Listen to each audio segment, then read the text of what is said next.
Ryan Reynolds here from Mint Mobile. With the price of just about everything going up during inflation, we thought we'd bring our prices down. So to help us, we brought in a reverse auctioneer, which is apparently a thing. Mint Mobile Unlimited Premium Wireless. How to get 30, 30, bit to get 30, bit to get 20, 20, 20, bit to get 20, 20, bit to get 15, 15, 15, 15, just $15 a month? Sold! Give it a try at mintmobile.com/switch. New activation and upfront payment for 3-month plan required. Taxes and fees extra. Additional restrictions apply. See mintmobile.com for full terms.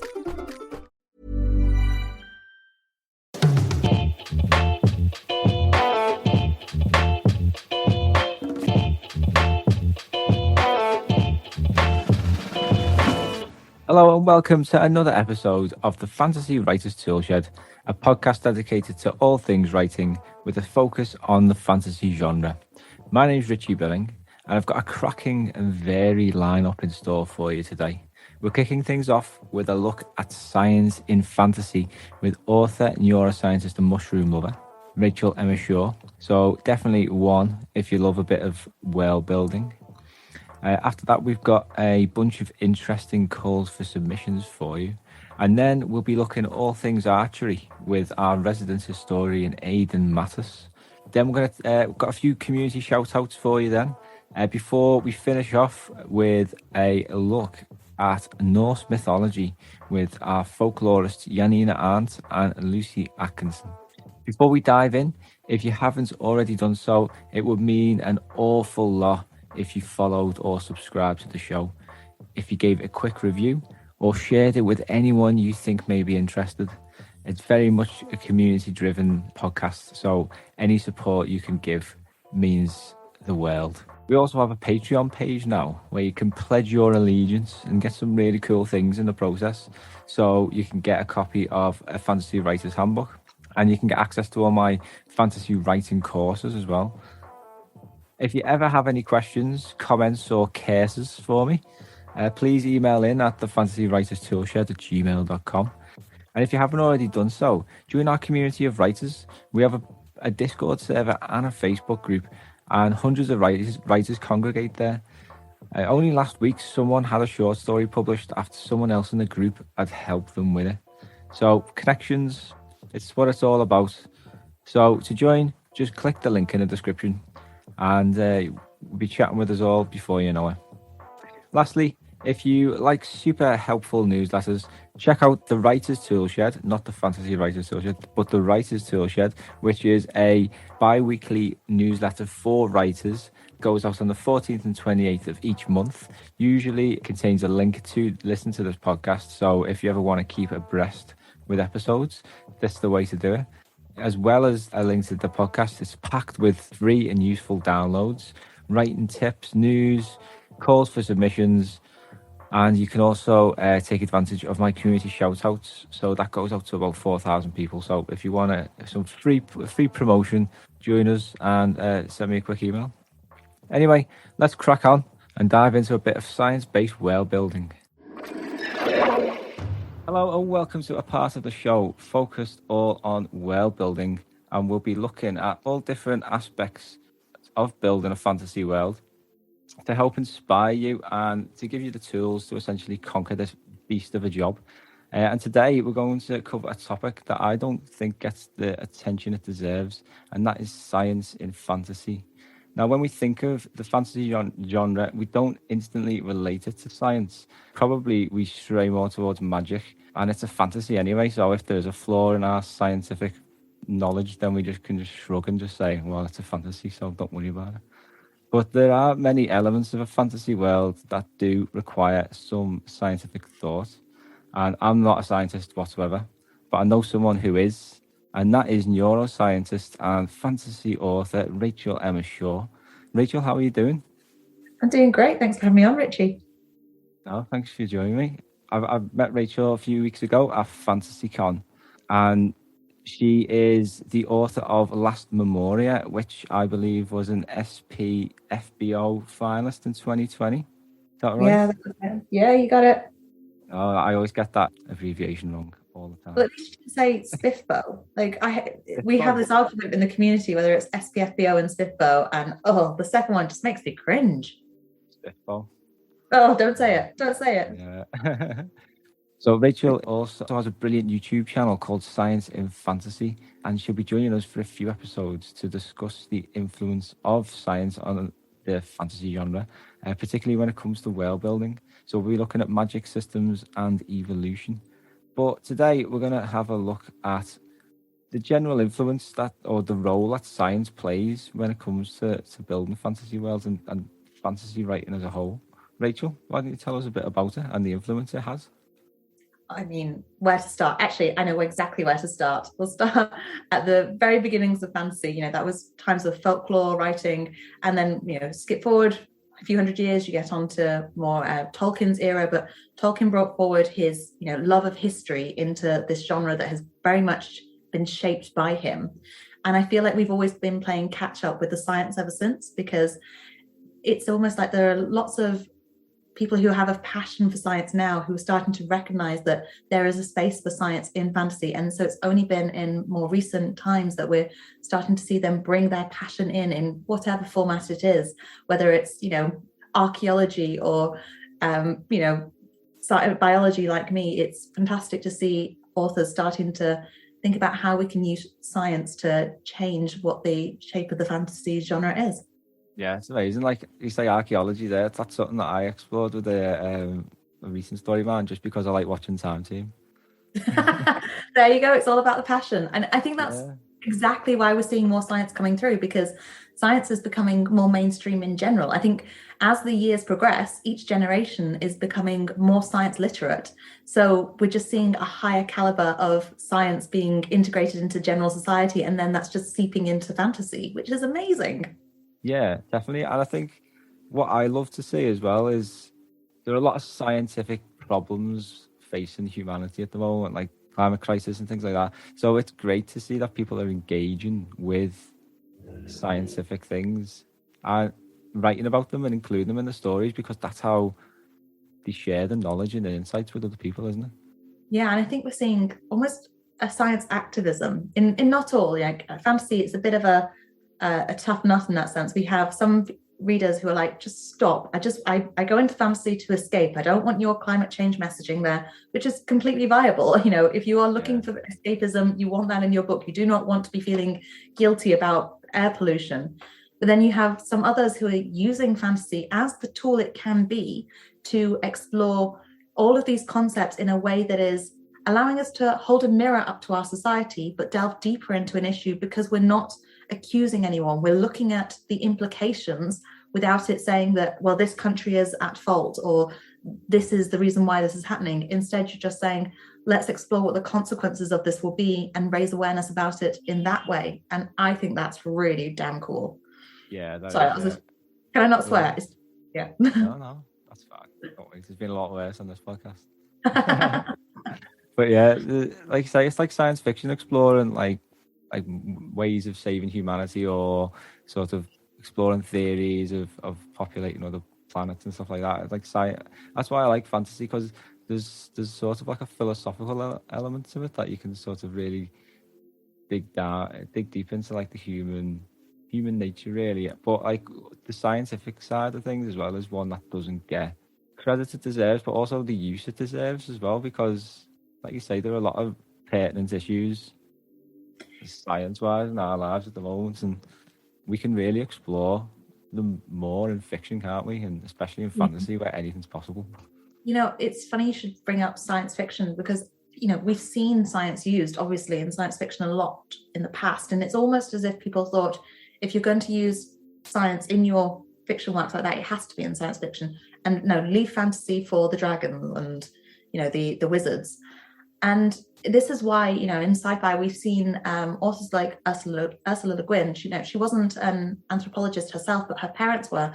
And a lot of her stories had that analysis of behavior in that sense that came from the passion that she was brought up with.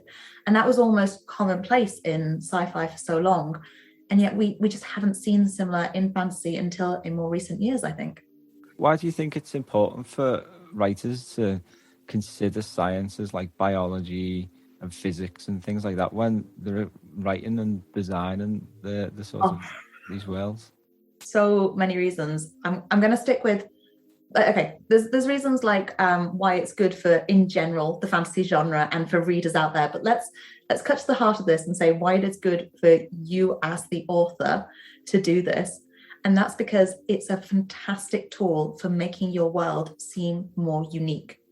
Now, we've all seen Tolkien-esque lookalikes. And like I said, if you're just writing to a niche of people who just want more books that are like a book that they've already read, then by all means, those ones, there's a place for those books.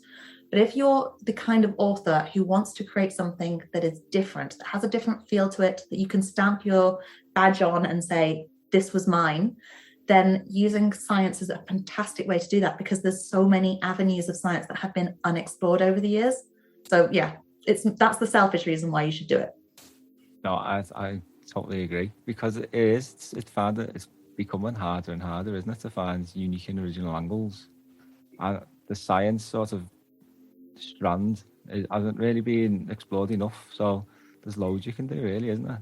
I just can't champion it enough. So in SPFBO, when I was getting the reviews back in the finalist stage from all the blogs and that involved, I was amazed to see one common thread come in. Whether or not they liked the story or they got the characters, the one thing all of the blog teams agreed on was they said, it is so unique. There was someone who said it was probably the most unique fantasy book he'd read in years. And the reason for that was the concept of Las Memoria is about memory thieves. It's about the consequences for identity of losing memories. I was tackling concepts like dementia, but instead of doing it in the real world, where dementia is a very triggering thing to talk about, asking someone to consider whether their grandfather is still their grandfather when their grandfather has dementia and doesn't have their memories anymore is quite a heartbreaking thing to think about. But if you do it in a fantasy setting with a memory thief who can take memories, can create new memories, you're asking questions of identity there. It allows people to explore the concept of identity in a new way with a new lens. And it was entirely my neuroscience background that led me to create that kind of story. Yeah, sounds amazing. I'm gonna have to go and check that out now. Haha, yay, new reader. No. Yeah, so how did you find that process then, like being so focused? Like, I'm guessing you've had to have a good understanding because you've got that science background, haven't you? So tell us about your process then of design and that sort of system. Oh, for designing the memory thieves, actually, there's a better way of doing this, because the memory magic, that was there's a level in there where you say, okay, well, magic has to take over at this point. Science cannot explain that. But there was a concept with the memory magic that had a lot of science base to it. And this was that the people who could steal memories, it wasn't just the memories of people that they could access, also creatures. Also, that meant that, that one of the characters, she could touch someone else, and she could touch a horse, and she could calm the horse down because she'd take away any bad memories that were making it fretful. But she could also do this when it came to plants. Now, plants don't exactly have, they don't have memories, not in the sense that we do, but what they have is the ability to, sense the environment around them like we can, and then retain information about the environment around them, and even learn from the environment around them. So they do this thing called habituation. Some plants where they have a response where their leaves curl up if something touches them, and then if you touch them too much, then you see that they stop curling because they've habituated to the sensation of touch. So that's retaining some sort of memory storage. So I used this in the world, and I had a race of people, the memory thieves, who could alter the ability of the plants to kind of remember, if you will, these senses. So you could trick them into thinking that sunlight was coming from a different direction, and that meant that they lived underground, so they could access the plant, and they could trick the plant to also, as well as growing above ground, to also grow below ground, which means that they could get the plant to grow fruits underground so that they didn't have to go up to the surface to forage from these. And so that's how science inspired me to come up with cool uses for the magic. Yeah, that's amazing though. I've never heard anything like that. It's really, like you say, unique. There you go. Yeah. I think bonkers is another word for it. But so what point in the process then of building your world did you decide, or the scientific considerations, like what point did you consider them, or Honestly, did that sort of did you build it around that at the beginning, or did it something that just developed as the story unfolded? I never actually thought about it. It wasn't until about 3 months ago, when the idea for my YouTube channel hit me, that I actually realized what I'd been doing in my writing that was making it so different. Because it's bizarrely enough, it was only then when for years I've been thinking, I know I'm doing something odd. I don't know what it is. And I know that whatever I'm doing that is odd would be a great thing to share with others in some media format. But I just had no idea what it was. And then I was talking to a friend as we were walking around my favorite local forest. And it suddenly hit me as I was talking to him that I was combining science and fantasy, and that would be a fantastic angle to make a YouTube channel about. And so, it was a very natural process for me that just came out of something that I loved.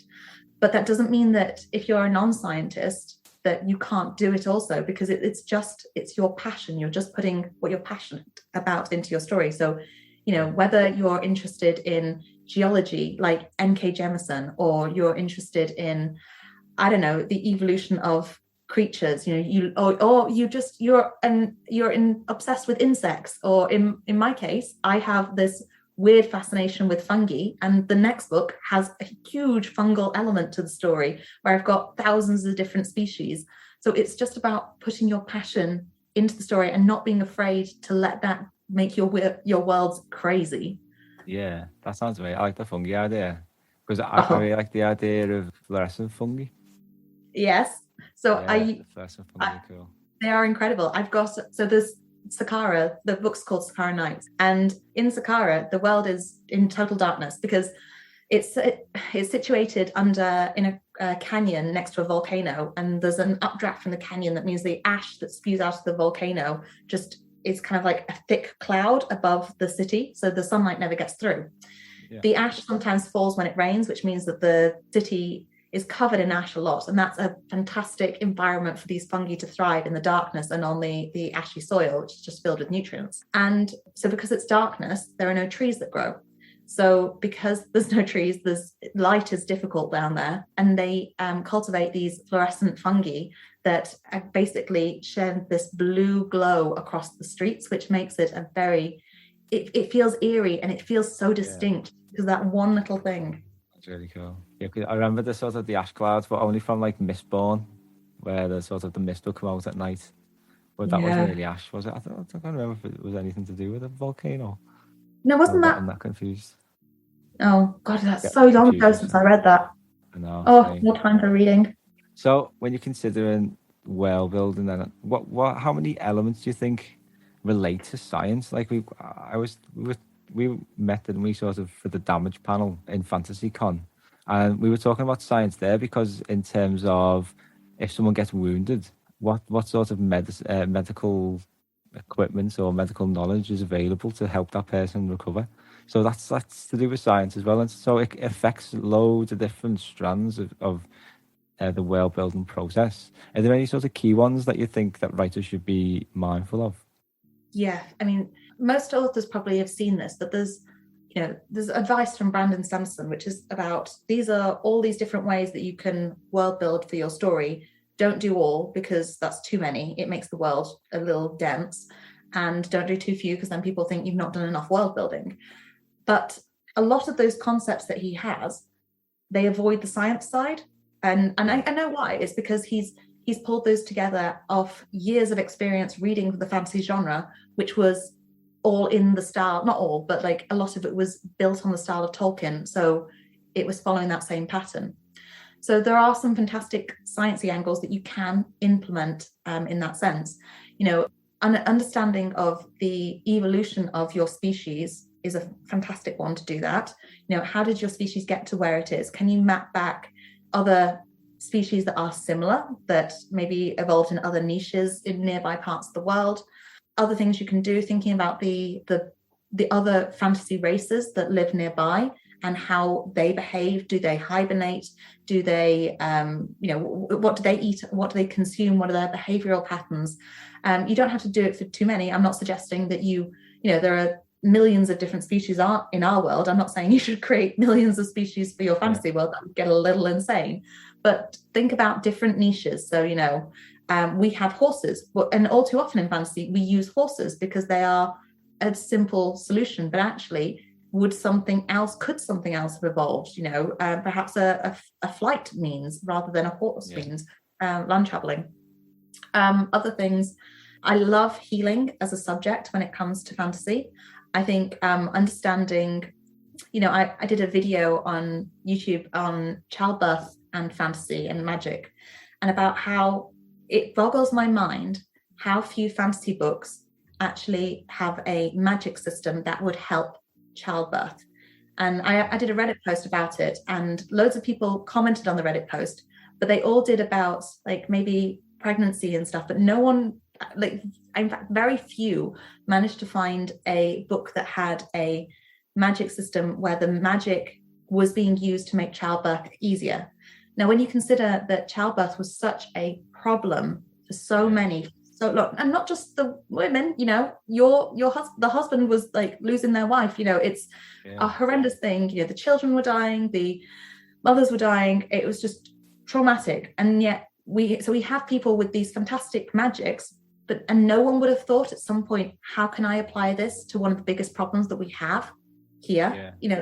It's a logical step that they would have made, unless they are a society that is really heartless and they do not care for some reason. So it's thinking about those kind of implications.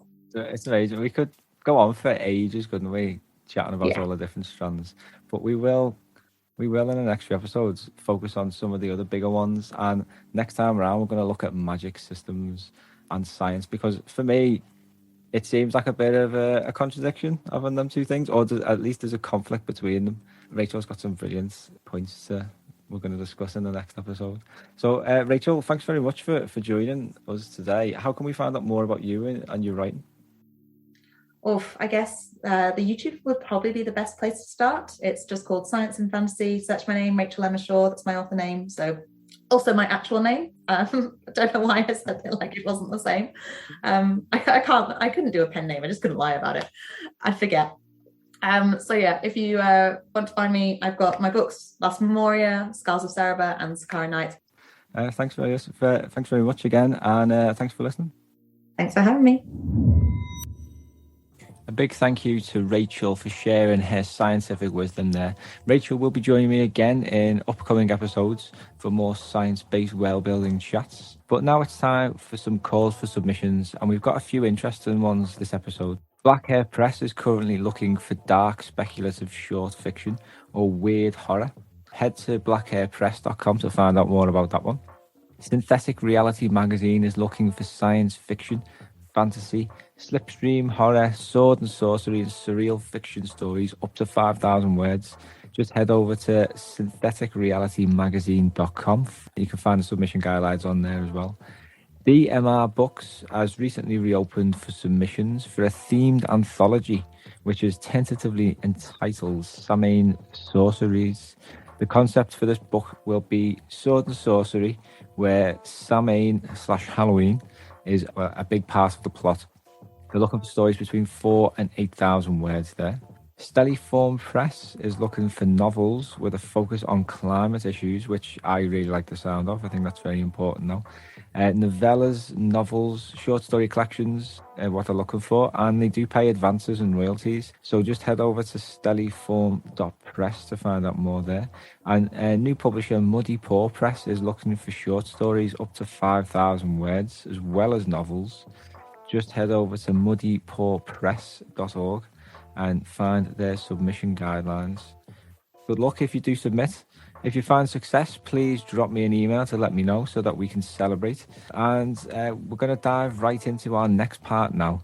And once again, we're drifting back to the medieval period for an in-depth look at archery with medieval historian Aidan Mattis. Hello and welcome to another dose of medieval history with our resident historian, Aidan Mattis, from the fantastic Law Lodge podcast. How's it going today, Aidan? Good. Very good. So last time we spoke about diseases of the Middle Ages, didn't we? And the general way of life that contributed to the development and spreading of diseases. And that I found it fascinating, and it's hopefully you've out there enjoyed it for the sort of world building inspiration and ideas. And we're going to carry on that train today. And I wanted to ask you about archery in the medieval era because I think it is often misportrayed as a little bit, just a little bit, a little bit. So why don't you take it away?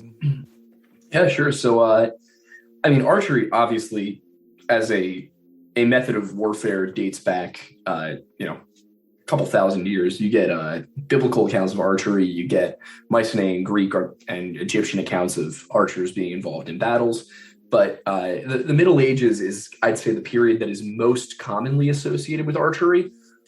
And it's simply because I think it is this period during which archers are most portrayed in actual art and in literature. And you get, obviously, the tale of Robin Hood from around 15th century England, which comes from a poem about this character, Robin of Locksley, who's an English yeoman. And the way it kind of made its way into modern literature and modern fantasy writing is very much through Lord of the Rings, through Tolkien. And, he's got the archery is the central concept of Lord of the Rings. But the archery practiced in Lord of the Rings, in many cases, is very much this ranger type archery where you've got this highly skilled marksman who's very much a Robin Hood kind of character, very skilled with the bow, who lurks through the forest and ambushes people. And that's where the ranges of Athelion and all that come from. And while there were certainly archers who were that capable with a bow, who could draw a, full length yew longbow and hit somebody, dead in the forehead at 100 yards, that existed, but it certainly was not common. And much more often you'd get, for example, just to keep on since we're talking about fantasy, to keep on the Lord of the Rings path, what you see for example, in the Peter Jackson adaptation, if you see the Battle of Helm's Deep, the archers just firing off mass volleys from the walls and tons of arrows bouncing off of plate armor, and it basically being nothing but a slight impediment to the enemy advance. That is what medieval archery was for the most part. Yeah. And the average bow used by, the Nordic peoples, by the Vikings, by the Normans, by the French, the Germans, the bows they were using up until they adopted the crossbow. And in some cases, like the Vikings did not ever adopt a crossbow.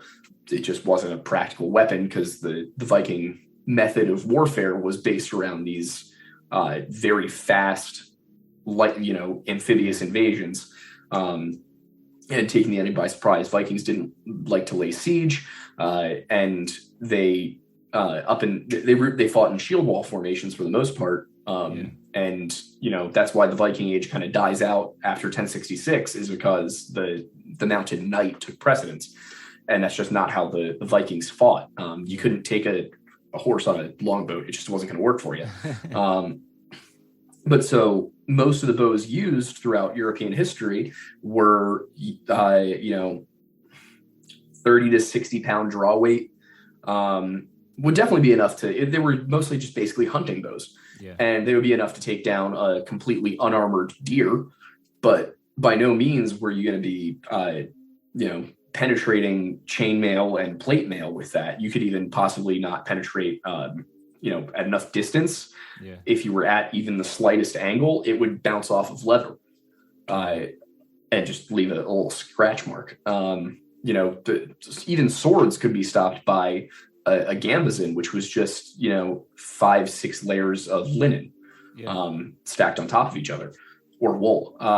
So when you see medieval battles portrayed in fantasy literature and fantasy movies, there's often just these people shooting arrows, and it goes straight through plate mail and kills somebody, and that's just not what would happen. If you had a very skilled Welsh longbowman who had been practicing with this thing, and often they came from the marches, so that border between Wales and England, because that was where most of the warfare was happening, and that was where you essentially were having people recruited from by the English and the Welsh. So one of them who was practicing using a 150 pound draw weight yew longbow at less than 100 yards, less than 100 meters, that person probably could shoot an armored knight and kill them by penetrating their armor in a weak point, but it wasn't going to be, it just wasn't efficient in medieval warfare to use that kind of tactic. Yeah. And of course, ambush tactics, hit and run tactics existed. And, that's where a lot of this comes from, is that Robin Hood type story, that legend of, the yeoman out in the woods with his band of thieves who are all very skilled marksmen and all that. But if you were actually looking at a pitched medieval battle, for example, Agincourt, what the English were doing is they recruited this massive army of peasant longbowmen and pikemen, the pikemen primarily being from the north and the longbowmen primarily being from the west, from Wales and the Marches. And at that point, the English had seen the utility of the longbow, and they were starting to train their own longbowmen from a younger age. But it was still predominantly the Welsh Marches that were supplying these men to the English army. And at Agincourt, what happened was the mud made it so that the French knights couldn't really move that efficiently, and they lined up their pikemen to create a barrier, sat their archers back, and just would unleash volley after volley of hundreds, if not thousands, of arrows from these very, very strong yew longbows that were about 6 feet long. That's taller than me. That's a. You got to remember the average height of a medieval person was 5'6", 5'7", and they were using these 6 foot long bows that were, again, I don't think people quite realize this. 150 pounds draw weight means you're launching that thing a quarter of a mile. Yeah, that arrow is going a quarter of a mile. That is like, guns do that. Yeah. So that's the maximum efficient. That's the maximum effective range of like an AK-47. That's insane. So yeah, I always remember the Battle of Crécy because yes, that's similar in terms of. It's just so funny. It's such a funny story. Yeah, because that was similar because it was more of a tactical advantage, and they couldn't get up the hill. Mm-hmm. Yeah, the French couldn't get up the hill at the English, and they just basically unloaded on them. Is that what happened? Yeah, I mean it's very similar to what happened at Hastings as well. You had the English sitting up on a hill with their pikemen out front, and they would have their archers also drive stakes into the ground in front of them. So they didn't even really always need their pikemen. They already had their stakes, which would get you probably an extra volley during a mounted charge, the extra seconds it would buy you. But they basically just sat their archers on a hill, and as the French charged, they just would launch volley after volley of these very, very powerful bows, shooting rather an arrow for a longbow. You're looking at about, this long, a couple of feet with a very heavy, steel broadhead for combat. These were, it was brutal. And for a long time, the English actually employed mixed armies of longbowmen and musketeers until it became much cheaper to use muskets. But yeah, a longbow might not penetrate, full plate armor with, chainmail in the joints and leather underneath. Like a fully armored mounted knight, if they got hit right in the breastplate, probably going to be okay. Might knock the wind out of them, but longbow arrow probably not going to penetrate it. Crossbow, on the other hand, will. But a longbow isn't going to do that. But you got to remember, the vast majority of soldiers fighting these wars were not wearing high quality plate armor. They were wearing leather, they were wearing gambesons, they were wearing chainmail. And a longbow would absolutely, if it got you at the right angle, penetrate chainmail. And within 100 yards, this is like getting shot with a gun. And the other thing that would happen is, and the reason the English were so effective, and the reason that the longbow became this mythical weapon that's so commonly used in fantasy literature, is because it was accurate, it was powerful, and it was just like more reliable. You could hit somebody at a range that there was no possible way they could hit you. So the English had this advantage with their armies, where even going up against other well-equipped, well-trained, well-funded armies, they were going to be able to get off, even an army of like a French army, like that would be primarily on horseback, they'd be able to get off 4 or 5 volleys before the French would even hit their lines. And you got to remember also, the knights themselves were armored, but the horses weren't. Yeah. They might be lightly armored with like cloth and leather, but you weren't going to have a horse riding around in plate mail. That's something that's been completely fabricated that that would happen. That was like for jousting. This thing is, a lot of the sets of armor that we have that survive from the Middle Ages are tournament sets. So for a long time, people were like, "Oh, that's what combat armor looked like," but that's probably not true. Yeah. But yeah, so the English had this advantage where they could start hitting your army while you were a quarter mile away from them, and then what are you going to do about that? But that was the primary method of archery warfare. Was the second you thought you could hit them, you were just launching volleys at their infantry as they approached. And the Vikings would do this. They would do this from their ships. They would do this from behind their infantry lines. They would just get lots and lots of these very relatively weak bows. But it's a lot harder to advance if you have a shower of arrows coming down on top of you. And the Vikings actually used the longbow used the bow as suppressive artillery very effectively. We have lots of accounts of the Vikings landing a force and then, putting some archers behind their line and just launching arrows to keep the enemy's head down.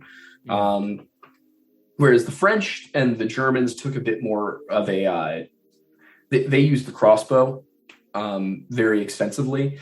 And that was a weapon that obviously took a lot more time to reload. So you're going to aim your shots a little bit more. But against an army that their bows outranged yours, that just wasn't an option. And there's the example of Cressy, for example, where you had the French send up their Genovese crossbow mercenaries. These were arguably some of the best crossbowmen in the world. Yeah. And they couldn't get to firing range because they were just getting torn up. They were just getting turned into Swiss cheese by all of these longbow arrows that were just raining down on them.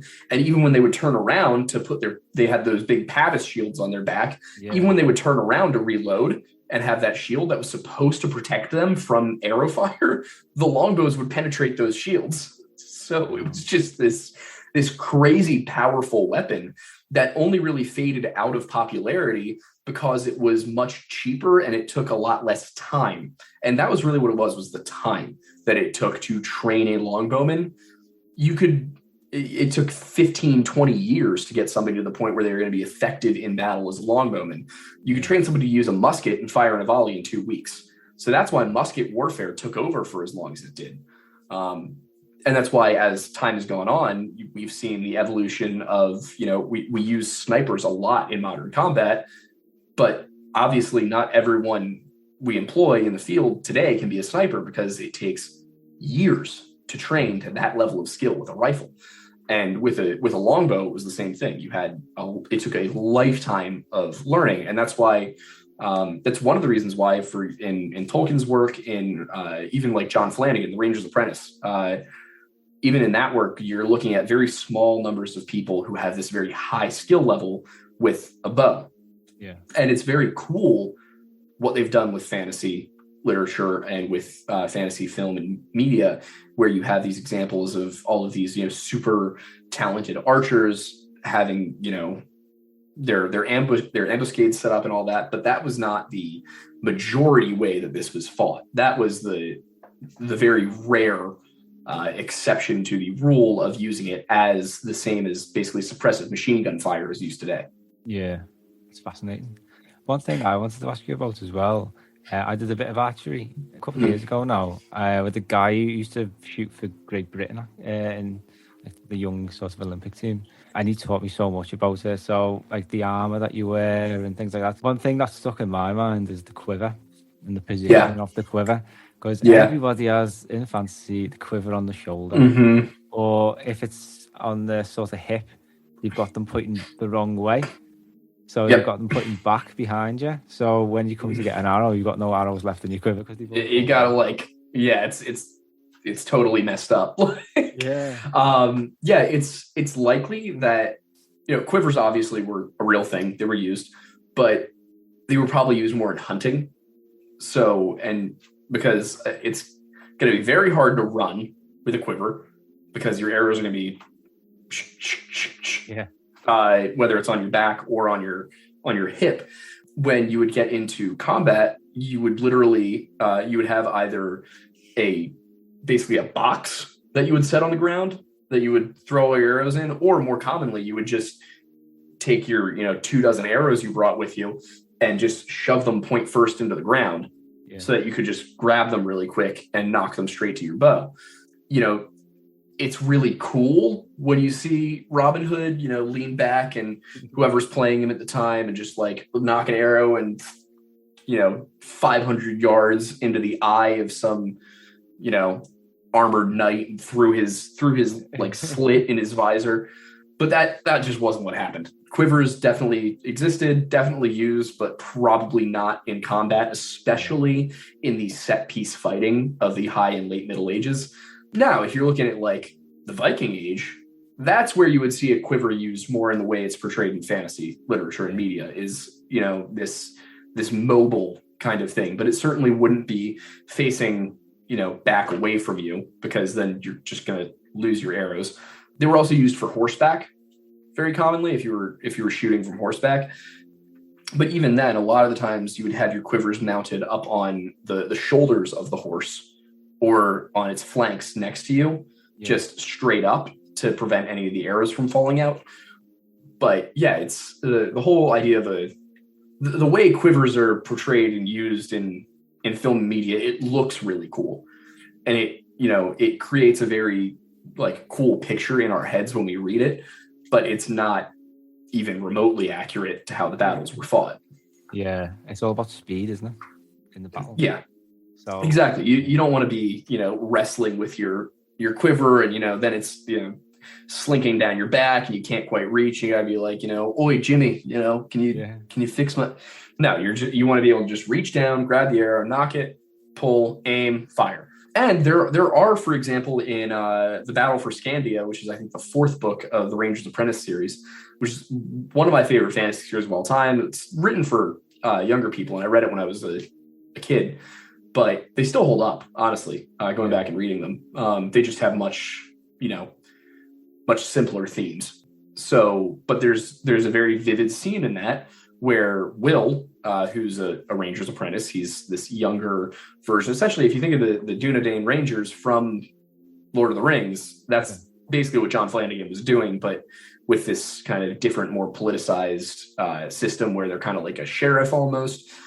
But there's this scene where Will has trained a whole bunch of Scandian fighters, who are obviously a society based off the Vikings. Yeah. And then he's trained them against what appears to be a society based off of the Mongols. And he's got them, one guy will hold up a shield while the other reloads his bow.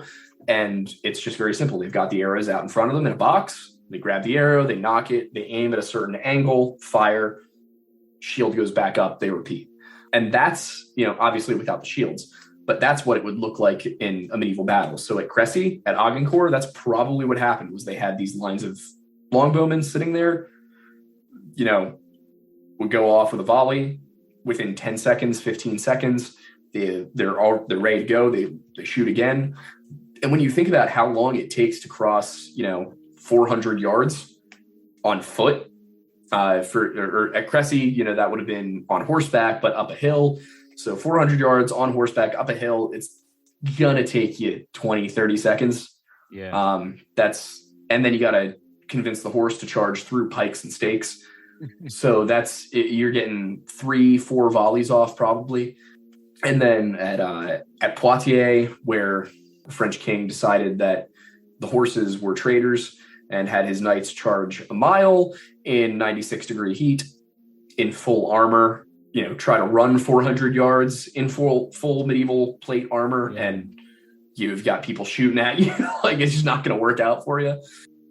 Those 3 battles, Cressy, Poitiers, and Agincourt, they are the fascinating example of why the longbow was the powerhouse that it was in the medieval period. But you also have to look at the way it was being used, because that's one thing that was very important.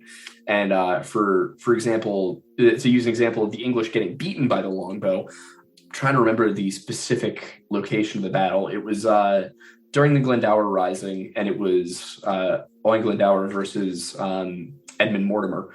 And Mortimer's army was larger than Glendower's and had more cavalry and everything. And what Owain did was he set his guys up on a hill.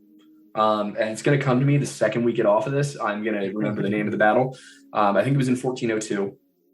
They're up at the top of the hill, and he's got his infantry out in front. He's got his longbowmen further up the hill, and Mortimer's force is made up of similar forces, but larger in number. So he's got his infantry moving up the hill into longbow fire, and obviously that's slowing them down. He's got his own longbowmen down at the bottom of the hill, shooting up at the Welsh, but mostly missing. They couldn't quite. The Welsh had more range because of being on the hill. Yeah. So the longbowmen on Mortimer's side couldn't get close enough without being in the line of fire themselves.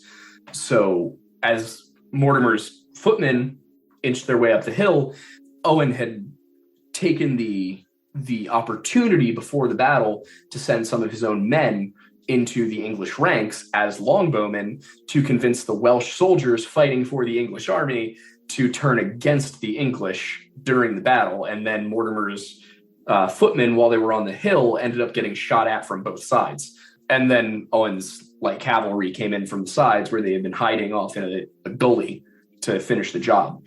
So basically, the only people to use the longbow more efficiently than the English were the people they were taking the weapon from, which makes sense.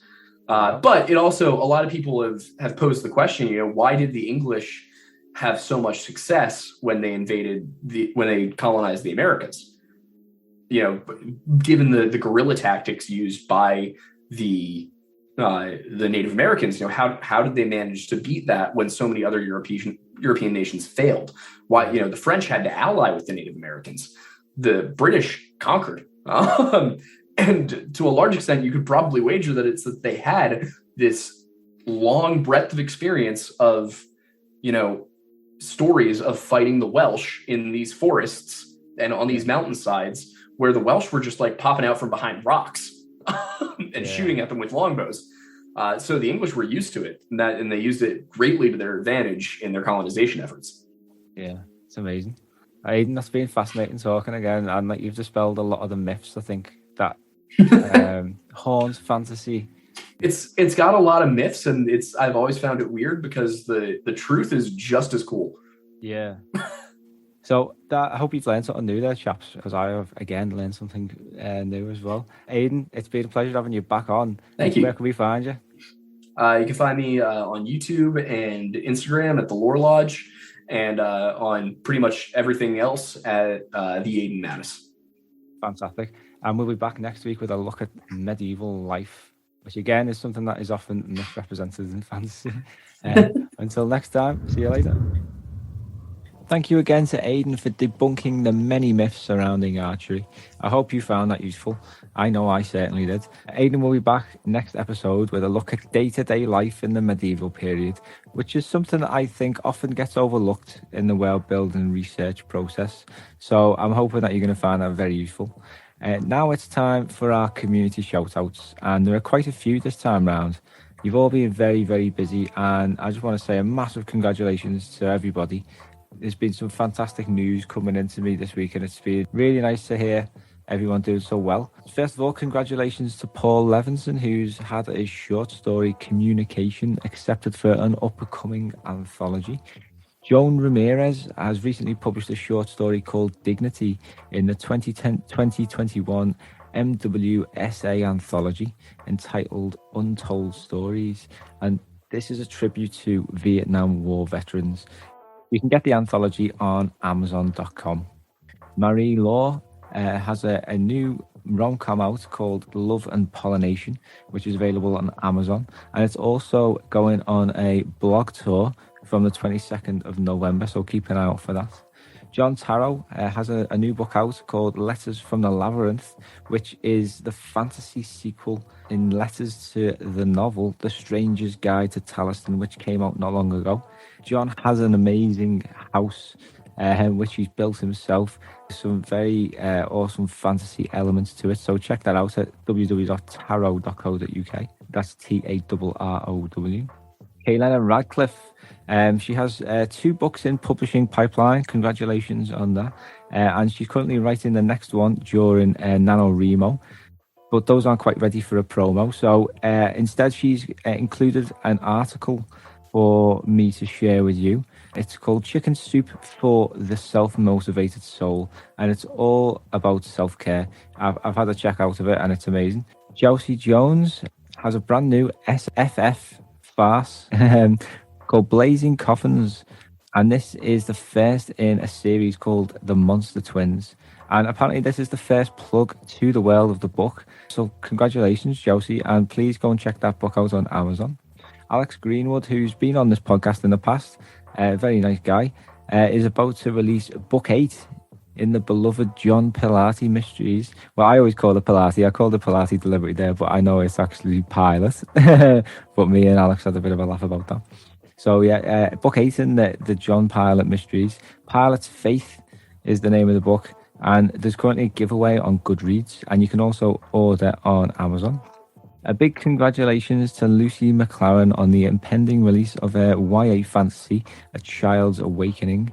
And that's due for release in May 2022. Sounds strange saying 2022.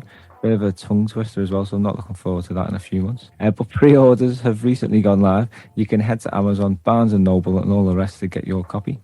A big congratulations to Sherry Beck on the release of her new book, I Am Journey, available on Amazon.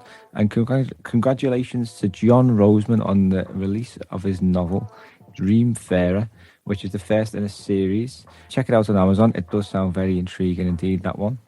Alana Gomel, a new short fantasy novel, is coming out later this month with Gypsy Shadow Publishing, titled Black House. Congratulations there. A.L. Secord has a second book in the series called Of the Stars, which is a paranormal romance, and that's coming out on the 30th of November. Check that one out on Amazon. Jane Bigelow has a new book out called The Most Convenient Corpse, which is available on Amazon, and it crosses genre lines with elements of fantasy, alternate history and suspense. Stephen M. Phillips, congratulations on a new book, The Beast, the Messenger and the King, which is a fantasy adventure. It came out this week on Amazon. And Stephen's also put together a really great post on his experience getting this book ready for release, which you can read on his site, stephenmphillipsauthor.com. John Milligan has just released a book of short stories called Sweet and Sour. Congratulations, John. You can get that one on Amazon. And Craig Deegan has a new series out called the Cracklock Saga, which is an urban fantasy series that bridges YA and adult markets. The 2 books in that series are Fae or Foe, and the second is The Lost and the Departed, both available on Amazon. Well done again to everybody.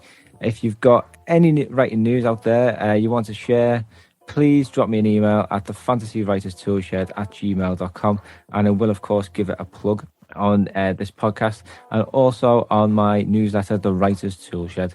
So you can find the links in the description. Now I think it's time for a bit of Norse mythology, which has grown exponentially in popularity of late. I absolutely love a bit of Norse mythology, and I've been very excited to bring this part of the show to you today. Delighted to welcome back once again Lucy Atkinson and Janina Arndt. Welcome to our folklore and mythology segment of the show.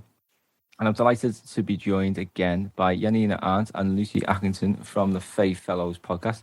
How are you both today? Oh, we're great. Lovely day today. Yeah, it's not thanks bad. for having us. Yeah, very welcome to be here. So we're going to talk about Norse mythology today, because I don't know about you guys at home listening, but everything seems to be Norse this, Norse that. I think we've had a few big TV shows, haven't we, in the last few years? We've got Vikings. I love Vikings. I thought it was fantastic. And Last Kingdom as well is another excellent one. And I think everything down to like the style, tattoos, everyone just seems to be embracing Norse mythology, the Nordic life. And I thought it would be, considering this is one of our first episodes sort of on this topic, it'd be a good one to tackle because everyone just seems to be drawn to him. So what do you think, what tell us a bit about Norse mythology and what is this sort of draw? I guess the part of the draw, I think, comes from the fact that we spend so much time talking about Greek mythology and Roman mythology. And Norse mythology is one that for a while got kind of left to the curb and was only used in like vague references. And now I think we're getting much more into that history that's been a little bit less explored.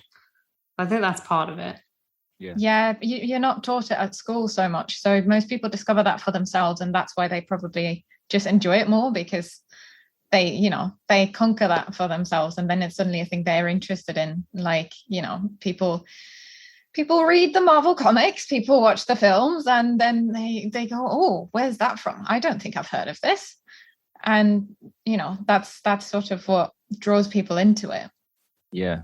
And what tell us about Norse mythology then? So got a very sort of sketchy knowledge of Norse mythology. I know a few of the sort of big hitter gods. But if you can sort of take us through a little bit of a tour on what it involves. I mean, to start off, we should probably begin with Odin, who sacrificed himself to gain ultimate wisdom, which is a very weird thing to consider. Yeah. But so he's the All-Father, who in Germanic myth is called Woden, which is where Wednesday comes from. That's where the D comes from, that nobody pronounces. So yeah, I mean, we've got the weekdays. I guess that's another big point of where we still come across them. And very much like in the Marvel, we've got Thor and Loki. They have a slightly different relationship in the original. Yeah, they do. Yeah. But yeah, so Thor is the brawns of the operation, and Loki is very much the brain of a lot of it. But Loki is also the one who gets everyone into trouble. And Loki is Odin's blood brother in mythology, and he has monstrous children with giant wife, because he comes from the frost giants. And so these three monstrous children bring about Ragnarok in the end. So that's where the film very much went off the rails. I don't know if they definitely bring around Ragnarok. They are involved in bringing around Ragnarok, but they don't do it on purpose. Well, sort of. I mean, they are very much abused by the gods throughout their lives, and they very much start out as good creatures. Especially Fenrir, the wolf, is very kindly towards the gods and just says, I want my own freedom. And they don't give it to him. They trick him and bind him. And so he swears vengeance. Yeah. And so, yeah, that's one of the things that is so interesting about Norse mythology, because it is all very gory and all that, but you've got very distinct characters who all do some very good things, but then on the other hand also can be very cruel, and they're very round characters. And I think that's what resonates with us today very much, as opposed to some, not all, there are rounded characters in Greek and Roman myth, but like there are quite a lot of stock figures there as well. Yeah, I suppose. And that it's seems not what you expect from the Vikings, do you, really? Because everyone, as we sort of taught about them in history, they're sort of portrayed as brutes that invade and kill and pillage, but they were quite cultural, weren't they? And they had a very close connection with the gods. So the storytelling side of it, I find so fascinating. And we've touched upon there with Fenrir, and who were Fenrir's siblings? Hel was his sister. Yes. What's the third one called? Jörmungandr, the Midgard. I'm glad you said it, yes. There you go. Well pronounced. The snake one, yes. I'm not sure I pronounced that well. But yeah. The big snake, yes. Yeah. So, yeah. And then did you have the dwarves as well in Norse mythology, don't they? Yeah. Yes, very much so. They are responsible for producing the hammer, Mjolnir, and other gifts to the gods, which are less famous. And so the Norse mythology then, it was obviously very important to Scandinavian people at the time, and it was very much at odds with the main religion of the era, wasn't it? It was Christianity. It hasn't really survived as Christianity has. So what do you think of the threat was to Norse mythology? Why didn't it survive? Whereas other sorts of belief systems did? Yeah, I think that's a thing with a lot of the pagan pantheons. We have to wonder why didn't it survive. In the case of the Norse mythology, it might be because they were more or less willing to conglomerate with other cultures and take other things in, maybe. Yeah. Or maybe because it is very surrounded by, it's kind of a warfaring culture, and when we weren't really doing war in that way anymore, maybe it doesn't have quite the same relevance. Yeah. I think it's a lot of it is also what the sources are that we have left, because like with the Celts and such, they were very much oral tales, and like the bard in that culture, both in Icelandic culture and in Celtic culture, it was very much a question of retelling the tales in a long narrative poem, and that's why they were poems as well, because you can remember rhyme better. So, and a lot of that was lost, always depending on who is the bigger, invading force, really. But then how it kept being suppressed is also that a lot of creatures were put into folktales and then portrayed as, as bad and horrific, like trolls, for example. Very, very interesting. So we think nowadays that they're like these horrible, stupid, ogre-like creatures, and that is, that can very much be seen as, as the people who stuck to their, pagan beliefs being driven to the outside of society. There are lots of tales where where trolls are afraid of church bells and such like. And you can just see how that propaganda was very much put into folklore of the time to push these different mythologies and to marginalize them, to make them evil and, hateful to a new audience. And so that was very successful in that way of keeping that down and having people associate that with something that wasn't in any way identifiable, to them, relatable in any way to them. And if you especially think about it from like a writer's perspective, and if you're building a fantasy world and you want to have different belief systems, then just looking at how sort of different beliefs over time have ebbed away, like it's amazing how you can there's all that material there that you can apply to your own stories, isn't it? Yeah, absolutely. And it is kind of, it's difficult to put it in though, because like even with Norse mythology in particular, you've got the Prose Edda, which is much later than it's already in a time when everything was Christian, and Snorri Sturluson wrote that in a sort of renaissance of the original Nordic myths. But that is again very far removed from what the original might have been, so it's very hard to guess sometimes and to make it accurate. But I guess that just gives you freedom to put your own spin on it, really. Yeah, definitely. We mentioned at the start about this new wave of interest in Norse mythology. So can you give us any examples of how it's being applied in more modern fantasy writing? The kind of start of the new wave, I think, came in the Marvel films, as you mentioned earlier. And you get a lot of portrayals of Loki. Loki's the one that comes up the most. Yes. In a lot of books, Loki gets around. But the one that I think of is American Gods, Neil Gaiman's American Gods, and how that deals with a lot of different pantheons. But the Norse mythology comes through in that sort of side by side with the Greek and Roman mythology and the other mythologies, which I think gives it its credence, and kind of treats it as one of the big myths. Yeah, he seems to love Norse mythology in particular, doesn't he, Neil Gaiman? Because he did a whole book on.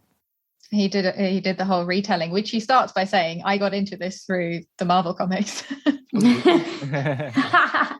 That's funny. Yeah, I know. Yeah.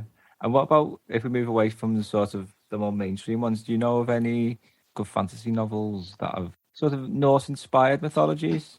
So there's a Norseman inspired dragon in Narnia, which is not something that most people will remember because it's not in one of the more famous Narnia novels, but it's in the Dawn Treader. So, for those of you who might remember Eustace, he does turn into a dragon at some point. That sort of sends him on a character journey, and that is really interesting because the man turned dragon is a very Norse idea. So there are a lot of tales of, for example, Fafnir is turned into a dragon because of his greed for gold, right? And that's where we, also, the gold hoarding dragon is more of a Norse idea there. So yes, Smaug, it could be counted as an example of that. But so yeah, and the dragons of Norse mythology are very much, especially Fafnir, are very cunning as well, which is what we get that sort of main feature in dragons from nowadays still. I just find that really interesting, the man dragon connection that doesn't so much appear in other mythologies. Yeah, that does appear, and wherever you will find that in other modern fantasy, that is probably where it originated. People might not have actually read the myths, but they will probably have come across other adaptations that very much looked at these myths. Like C.S. Lewis definitely did research his mythologies, So I find that really interesting how that perpetuates itself and now belongs in the image that we have of a certain creature. Yeah. Because Smaug, wasn't he, from The Hobbit? He was very cunning. I never appreciated that this archetype of dragons that love hoarding gold that came from Norse mythology. Yeah, and it's connected to the dwarves again, who are also very prominent in Norse mythology.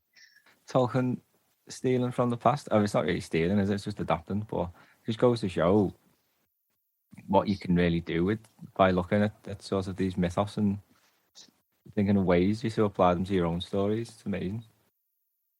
Yeah, absolutely. I've got a friend at university. So she wrote a whole school, like boarding school type fantasy series. The first of which deals with Ragnarok and modernity. So that was really interesting to read from her. She studied English with me, and she was also interested in like all sorts of mythologies crop up in her books, and in that instance we've got like other gods facing the Norse gods when Ragnarok happens. So that I thought was just really interesting. So that really was an inspiring creative process to watch. Yeah. Anyone wants to go off and learn more about Norse mythology, have you got any material that you'd recommend checking out? I think the Neil Gaiman book is pretty comprehensive, to be honest. Yeah. It's a pretty good guide to Norse mythology. I mean, you could go straight to the Poetic or the Prose Edda, but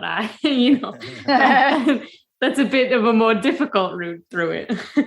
Yeah, as someone who has had to go through these, it's get yourself a good translation if you can, because some of them are very dry. But yeah, that's a possibility. Then there's obviously also the Nibelungenlied from Germany, which is in that whole Germanic pantheon of gods, does have similar heroes. So Sigurd from the Norse myth is Siegfried, and you've got the Wagner opera as well that is sort of based around that that version of these myths, but that's more about the heroes than the gods. Yeah. So. There you go. Thanks very much, Lucy and Janina, for a fascinating discussion there about Norse mythology. If anyone wants to find out more about you two, how do we go about it? So we're Fae Fellows Podcast on Facebook, Instagram, and Tumblr, and you will find us on Twitter as Fae Fellows. Fantastic.